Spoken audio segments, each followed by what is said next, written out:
Well, listen, I would say Ken Langone, who's the founder of Home Depot, just wrote a book called I Love Capitalism, which is a phenomenal book. I would say that Dick Grasso, I don't know if you would remember him, but he was the chairman of the New York Stock Exchange. He helped get the stock exchange reopened after 9/11. Phenomenal human being. Vinny Viola, he runs Virtu. He's a great human being.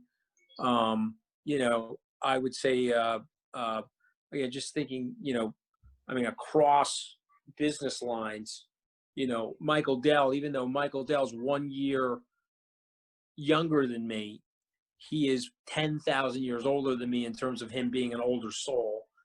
So he's given me a lot of good advice over the years, and so I guess the thing is, this probably sounds cliche, but it's really come true in my life.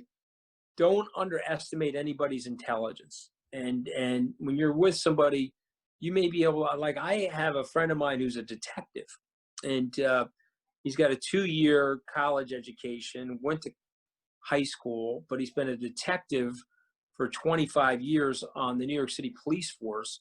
And he's one of, by far, the smartest people that I know.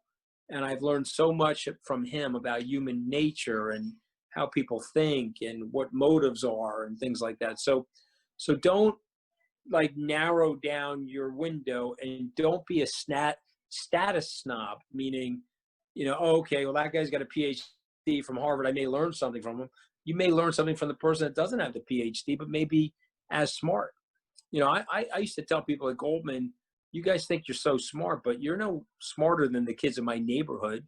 It's just that they didn't have the chances that you had to get to where you've gone. There were kids in my neighborhood. There's one kid in my neighborhood who's a brilliant guy, but, lost his father at a young age, never got himself to college.